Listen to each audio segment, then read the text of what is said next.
이 시간에는 오늘 주실 말씀을 묵묵하도록 하겠습니다. 오늘 주실 말씀은 마태복음 27장 3절에서 10절입니다. 한 절씩 교독하시고 마지막 절은 함께 읽도록 하겠습니다. 그때 예수를 판 유다가 그의 정죄됨을 보고 스스로 뉘우쳐 그 은 30을 대제사장들과 장로들에게 도로 갖다 주며 이르되 내가 무죄한 피를 팔고 죄를 범하였도다 하니 그들이 이르되 그것이 우리에게 무슨 상관이냐 내가 당하라 하거늘 유다가 은을 성소에 던져놓고 물러가서 스스로 목매어 죽은지라.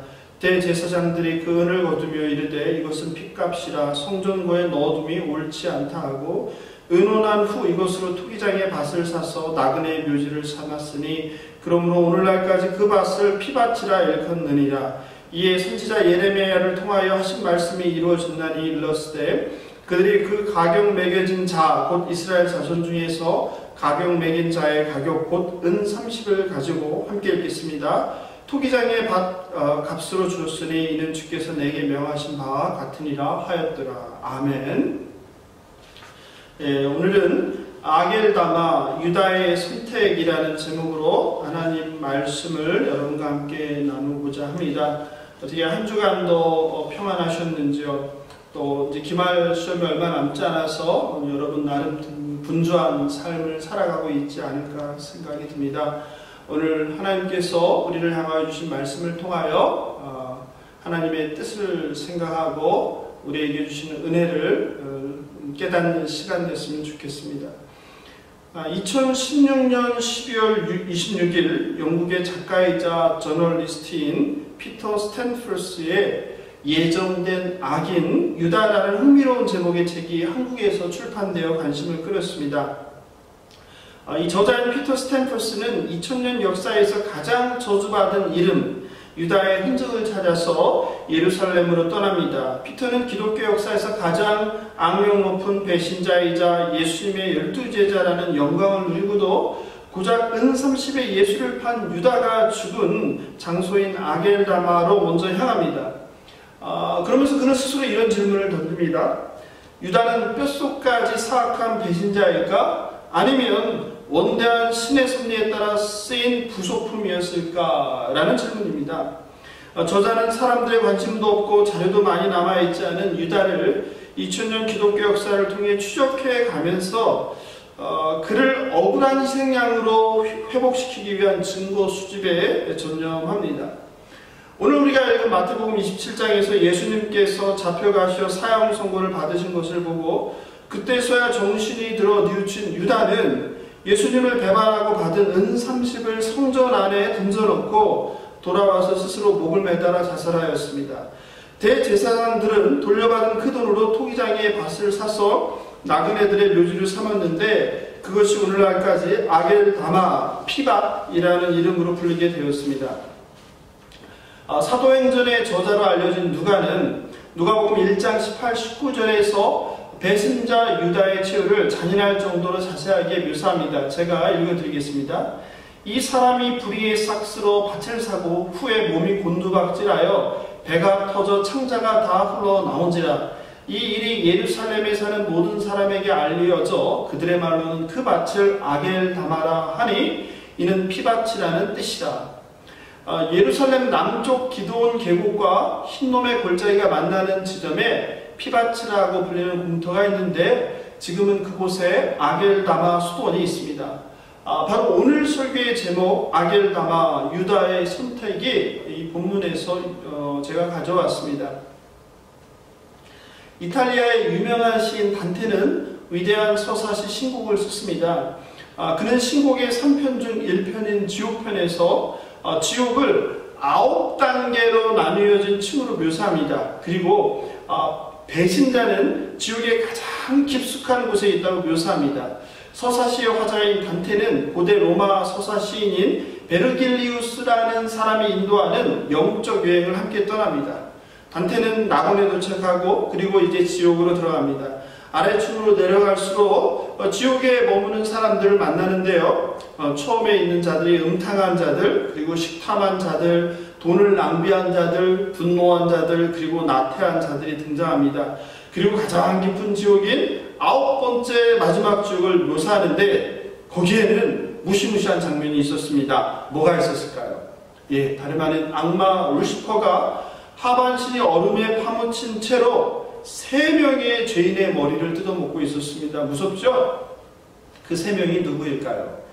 다름 아닌 로마 황제 율리우스 카이사르, 줄리어스 시저죠. 이 시저를 죽인 카시우스와 브루투스, 그리고 바로 예수님을 배신하고 은 30에 팔아버린 가룟 유다였습니다. 이렇게 단테는 인간이 범할 수 있는 죄악 중에서 배신이라는 것을 가장 밉고 더럽고 비열한 그리고 가장 나쁜 죄로 규정해서 묘사하고 있습니다. 그런데 청소년 여러분, 다름 아닌 하나님의 아들 예수 그리스도를 배신한 자가 누구입니까? 바로 12제자 중에 하나인 가룟 유다입니다. 예수님의 선택을 받은 12제자 중에 하나였던 유다는 하나님의 아들 예수님을 따라다니며 곁에서 3년 동안 수많은 기적을 직접 눈으로 보고 또 귀로 듣고 경험했고 가르침을 받았습니다. 그런데 정말 이상합니다. 어떻게 그런 제자가, 저와 여러분은 예수님을 보지도 않았죠. 예수님을 만나지도 않았죠. 그럼에도 불구하고 우리는 예수님을 믿잖아요. 그런데 3년을 같이 먹고 자고 했던 그런 제자가 어떻게 예수님을 은 30에 팔 수 있단 말입니까? 아마 여러분들도 이런 의문을 가진 적이 있을 것입니다. 그리고 그렇다면 그 가룟 유다는 처음부터 마귀의 자식이었을까요? 아니면 정말 억울하게 하나님의 역사를 완성하기 위해 쓰임받았던 희생양일까요? 그리고 만약 유다가 자기의 죄를 깨닫고 회개했다면 예수님께서 이루라고 하셨던 십자가의 구속사역은 어떻게 되었을까요? 그리고 왜 유다는 그렇게 엄청난 돈도 아닌 은 30에 예수님을 팔아야만 했을까요? 이런 질문들을 우리는 하게 됩니다. 여러분은 어떻습니까? 유다는 정말 여러분이 생각하기에도 용서할 수 없는 배신자입니까? 아니면 하나님의 역사를 완성하기 위해 억울하게 희생된 존재일까요? 그리고 왜 유다는 정말 예수님을 배신해야만 했을까요? 먼저 저와 여러분이 유다가 어떤 사람인지 살펴보면 좋겠습니다. 성경에 나오는 유다의 이름은 정확히 헬라어로 이스가리옷 유다라고 부릅니다. 이스가리옷 유다. 복음서를 통틀어서 22번 나오는데 제자들의 이름을 나열할 때 보면 항상 맨 나중에 나옵니다. 이유가 있겠죠? 이스라는 것은 사내를 의미합니다. 그리고 유다라는 이름은 히브리어로 예후다인데 이스라엘에서 흔한 이름으로 감사하다 또는 하나님을 찬양하다는 뜻입니다. 그리고 가리옷이라는 것은 유다가 태어난 출신 고향을 뜻하고 있는데 아마 케리오스라는 마을 이름에서 유래했다고 보통 학자들은 이야기합니다. 그러므로 이스가리옷 유다라는 이름을 제대로 해석해보면 유대 예루살렘의 남쪽에 위치한 케리옷이라는 지역 출신 사내 유다라는 뜻입니다. 예수님의 다른 11제자들이 주로 갈릴리 출신으로 배우지 못한 자들인 반면에 유다는 유일하게 갈릴리 출신이 아니었습니다. 그리고 도시 출신이었고 그리고 비교적 교육을 받은 지식인이라는 주장도 있습니다. 유다가 맡은 일은 무엇입니까? 성경을 보면 돈깨를 맡았다고 합니다. 오늘날로 하면 무엇입니까? 회계 책임자이죠. 예나 지금이나 어떤 모임이나 조직의 돈, 즉 재정을 누구에게 맡깁니까? 믿을 수 없는 사람이 아니라 가장 믿을 수 있고 그리고 가장 정확하고 그리고 가장 정직하다고 생각되는 사람에게 맡기게 됩니다. 그러므로 유다는 어떤 면에서 제자들 가운데서 신뢰를 못 받던 사람이 아니라 도리어 신뢰를 받고 정직하고 정확하다고 여겨지던 사람이 분명합니다. 그렇다면 더 이러한 질문을 할 수 있게 됩니다. 그런 신뢰를 받던 유다가 어떻게 예수님을 배신했을까라는 생각을 하게 됩니다. 청소년 여러분, 우리는 여기서 또 다른 의문을 갖게 됩니다. 예수님께서는 유다가 배신할 것을 미리 아셨을까요? 어떻게 생각하십니까? 요한복음 6장 64절에서 보면 다음과 같이 말합니다. 그러나 너희 중에 믿지 아니하는 자들이 있느니라 하시니 이는 예수께서 믿지 아니하는 자들이 누구며 자기를 팔 자가 누구인지 처음부터 아십니다. 성경은 말하고 있죠. 성경은 예수님께서 유다가 배신할 것을 미리 알고 계셨다고 말합니다. 또 예수님은 유월절 식사 중에 배신자를 직접 밝히기도 하십니다. 마태복음 26장 23절입니다. 내가 진실로 너희에게 이르노니 너희 중에 한 사람이 나를 팔리라. 나와 함께 그릿에 손을 넣는 그가 나를 팔리라. 예수님께서는 유다가 자신을 팔 자라는 것을 이미 알고 계셨습니다. 그리고 제자들에게 그렇게 말도 하셨습니다. 그럼 여기서 우리가 두 번째 질문을 던져보게 됩니다. 실제로 처음 신앙생활을 하는 분들이 많이 하는 질문입니다. 질문은 다음과 같습니다. 그렇다면 왜 예수님께서는 자신을 팔아넘길 유다를 제자로 선택하였는가라는 것입니다. 어떻습니까? 여러분도 그런 의문점을 가져본 적이 있죠? 프랑스 종교개혁가 장 칼뱅도 우리와 같은 이런 생각을 했습니다. 1555년 공간복음서 주석에서 그는 다음과 같이 말합니다. 왜 예수는 자신의 제자가 되는 영광을 누릴 자격이 없으며 자신을 배신할 것을 알면서도 일부러 유다를 제자로 선택했을까? 그리고 그는 자문자답을 합니다. 들어보시기 바랍니다. 재밌습니다. 우리 주 예수는 미래의 성도들이 상처를 받지 않게 하기 위해 일부러 그런 선택을 했다. 예를 들어 무절제한 자가 교회의 교사직을 맡거나 복음서 설교자가 배교자가 되는 경우가 있더라도 그 때문에 성도들이 지나치게 마음의 상처를 받지 않도록 하기 위해서이다. 무슨 말이에요? 아니 예수님의 12제자 중 하나인 가룟 유다도 예수님을 배신했는데 하물며 일반 성도나 또 목회자들 중에도 예수님을 배신한 자가 나올 것이다 라는 거죠. 그리고 그걸로 인해서 신앙의 회의를 갖거나 의심하거나 실망하거나 좌절하지 말라 이런 뜻이겠죠. 그죠? 천재적 신학자였던 칼빈이 이런 해석을 했다는 게 굉장히 인간적이라는 생각이 좀 들었습니다. 그러나 성경은 예수님께서 왜 배신할 유다를 제자를 삼았는지에 대해서 구체적으로 말하고 있지는 않습니다. 마태복음 26장 24절에서 다음과 같이 말합니다. 인자는 자기에 대하여 기록된 대로 가거니와. 지금 무슨 말입니까? 예수님은 성경에서 구약과 신약에서 예언된 대로 그저 하나님께 순종하며 그 예언의 말씀을 성취해 간다는 뜻입니다. 그럼에도 불구하고 평범한 사람이 아닌 예수님께서 제자를 부르시고 3년간 먹고 자고 동고동락한 유다가 예수님을 배신했다는 사실은 여전히 우리들을 당황스럽게 합니다. 예수님께서는 결코 인격적으로 성숙하고 세상 경험이 풍부한 그리고 헬라어와 히브리어에 능통하고 성경 지식에 탁월하거나 율법을 잘 지키는 준비된 사람들을 제자로 삼은 것은 아닙니다. 예수님은 길 위에서 바닷가에서 그저 보통 사람들을 어부들을 오히려 지극히 평범한 저와 여러분 같은 자들을 제자로 부르셨습니다.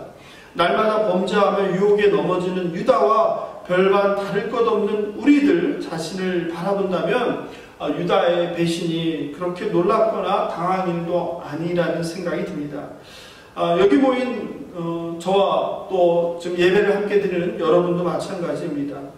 저와 여러분이 믿음이 좋거나 인격이 성숙했거나 지식과 지혜 아니면 성경에 대한 해박한 지식 또 헬라어와 히브리어에 능통하고 또 율법 성경에 말한 율법을 잘 지키기 때문에 예수님을 믿게 된 것이 아니라는 뜻입니다. 2000년 기독교 역사를 통해 신학자들을 포함한 많은 사람들이 유다가 어떤 사람이었고 무엇이 그로 하여금 예수를 배신하게 되었는지에 대해서 수없이 많은 상상을 하며 성화를 그리고 글을 써왔습니다. 다양한 추측들이 있지만 2000년 전 그 사건을 정확히 우리가 이해하는데 한계가 있다는 것을 우리는 인정할 수밖에 없습니다.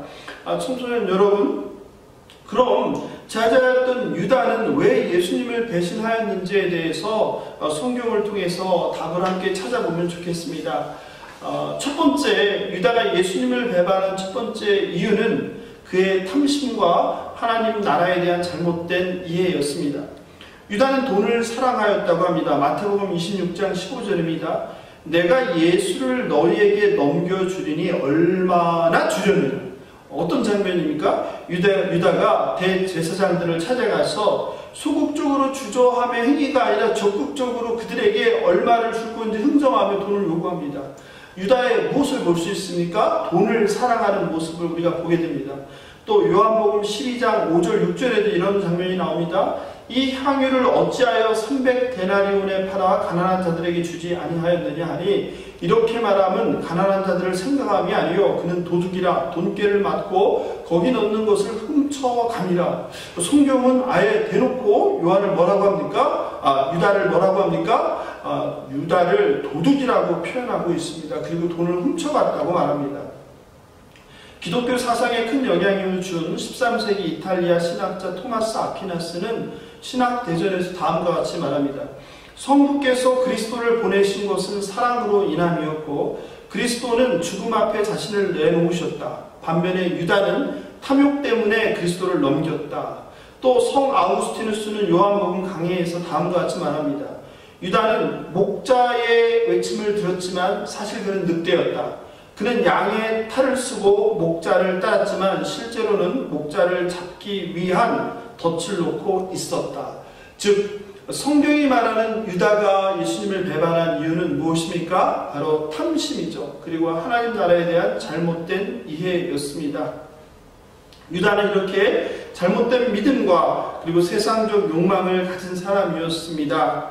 예수님이 누구인지 그리고 하나님 나라가 무엇인지에 대해서 올바로 알지 못했습니다. 그는 예수님을 하나님의 아들로서 구원자이신 그리스도가 아니라 당시 혼란했던 이스라엘에 다시 나타나서 이스라엘의 왕권을 회복한 정치적 혁명가나 위대한 현자 스승으로 이해했던 것으로 보입니다.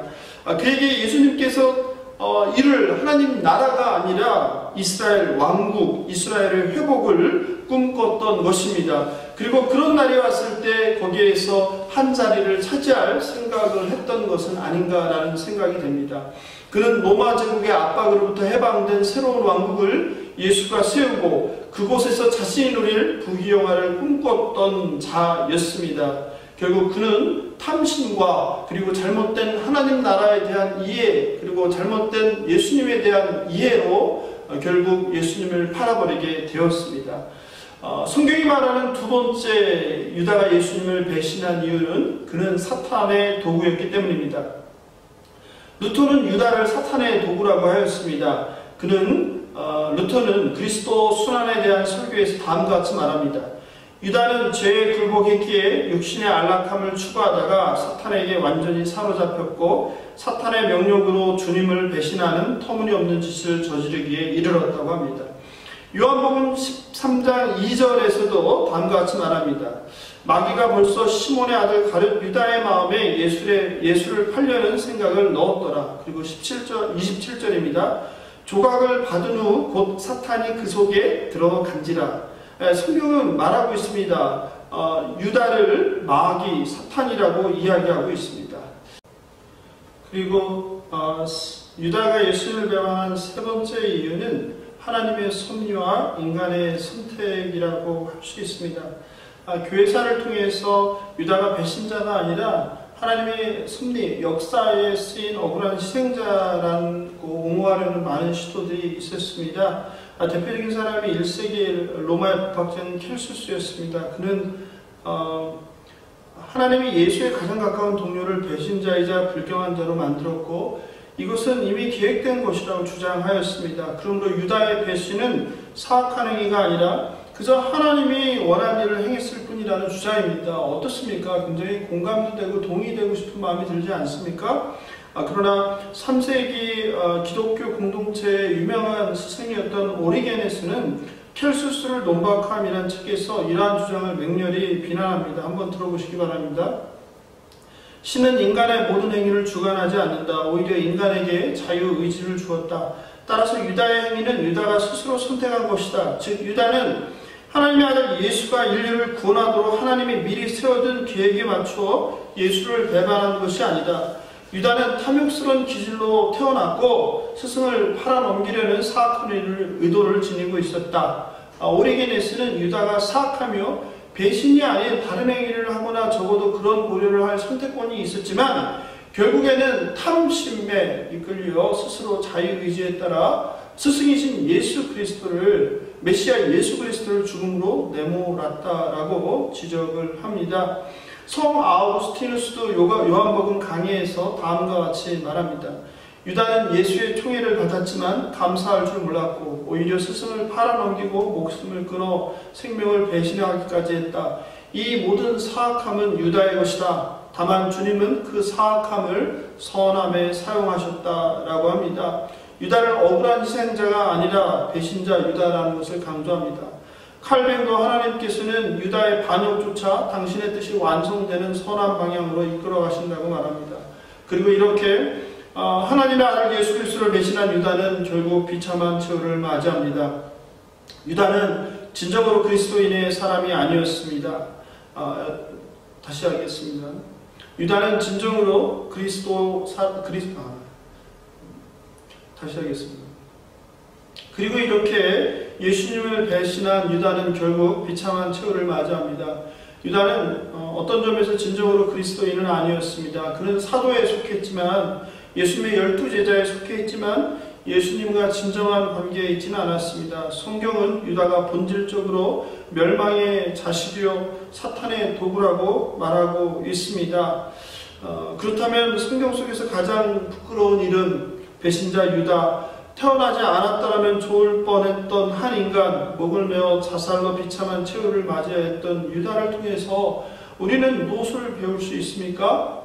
첫째, 다름 아닌 저와 여러분이 제2의 유다가 될 수 있다는 것입니다.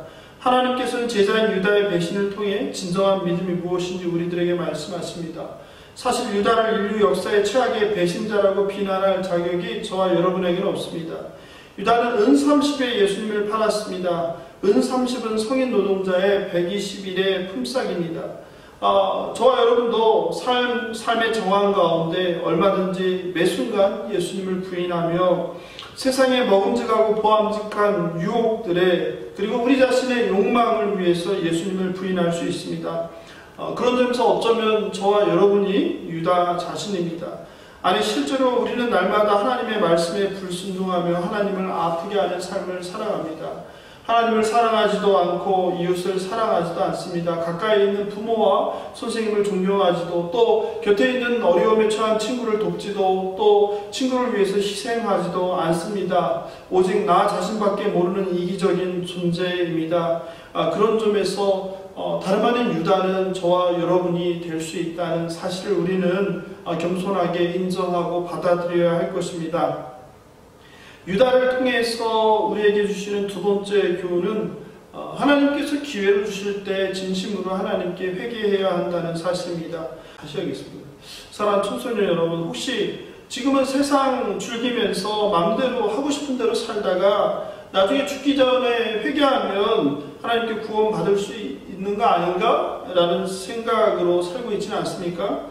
번번이 회개할 기회를 놓쳐버리고 자살한 비극적인 삶을 끝내게 된 유다를 기억하시길 바랍니다.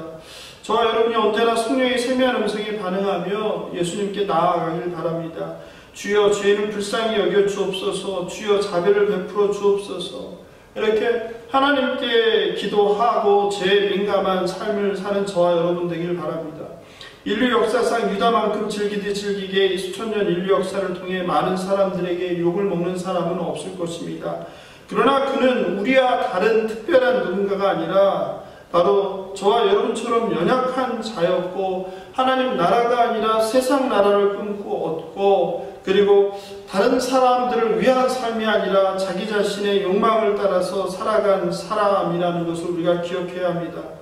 이런 우리의 부패함과 연약함을 알면서도 하나님 아버지께서는 저와 여러분을 자녀 삼아 주셨습니다. 그리고 지금도 저와 여러분을 지켜보면서 저와 여러분의 범죄한 것을 알면서도 우리가 하나님의 자녀로 거듭나기를 기다리고 계십니다. 그런 하나님 아버지께 감사하면 좋겠습니다. 그리고 기회를 주실 때 더 늦기 전에 하나님 아버지께 순종하며 하나님 앞에 나왔으면 좋겠습니다. 청소년 여러분, 세상 나라의 헛된 꿈을 꾸며 은 30에 예수님을 팔고 아겔 다마라는 피밭에서 최후를 맞이한 그런 유다의 인생을 두려워하시고 경계하시기 바랍니다. 하나님께서 저와 여러분의 모든 삶을 아시고 우리의 마음까지도 아시고 우리의 머리털까지 세시는 분임을 기억하시기 바랍니다. 하나님의 자녀로 그리고 그리스도의 제자로 부끄럽지 않은 삶을 살아내길 바랍니다. 오늘 설교의 제목 아겔다마 유다의 선택, 즉 유다의 선택은 비극으로 아겔다마라는 피밭에서 끝나게 됩니다. 우리는 매 순간 일상에서 선택의 순간에 서게 됩니다. 하나님 나라냐 예수님의 나라냐, 다시 하겠습니다. 하나님 나라 그리고 세상 나라 가운데서 우리는 서 있습니다. 그리고 세상의 눈에 좋은 것, 먹기 좋은 것, 보기에 아름다운 것과 그리고 예수님 사이에서 우리는 서 있습니다. 그 선택의 갈림길에서 항상 예수님을 선택하길 바랍니다. 세상 나라가 아니라 하나님 나라를 선택하는 저와 여러분 되시길 예수님의 이름으로 축복하며 기도합니다. 아멘. 네, 함께 기도하겠습니다. 오늘 말씀 생각하면서 기도하시면 좋겠습니다.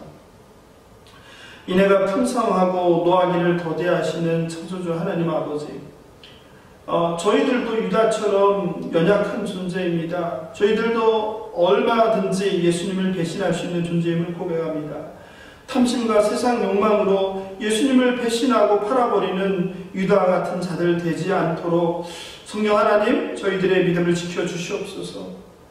어떻게 예수님의 제자가 예수님을 배신할 수 있지라는 놀람과 당황함이 아니라 우리들도 얼마든지 유다 같은 선택을 할 수 있는 어리석고 연약한 존재임을 겸손하게 인정하며 하나님께 도우심을 간구하는 저희들 될 수 있도록 축복하여 주시옵소서. 성령 하나님이시여 우리에게 지혜를 주셔서 하나님과 하나님 나라를 올바로 이해하고 깨닫게 하시고 우리 속에 탐심과 헛된 욕망을 제하여 주시옵소서.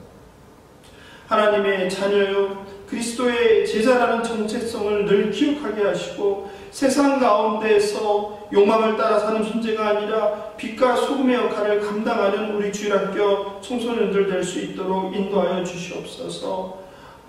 이번 한 주간도 오늘 주신 말씀 기억하면서 세상 가운데에서 그리스도의 제자여 하나님의 아들, 딸로서 거룩한 삶을 살아내는 우리 청소년들 될 수 있도록 인도하여 주시옵소서. 감사하며 생명 되신 예수님의 이름으로 기도합니다. 아멘. 오늘 말씀 생각하면서 찬송가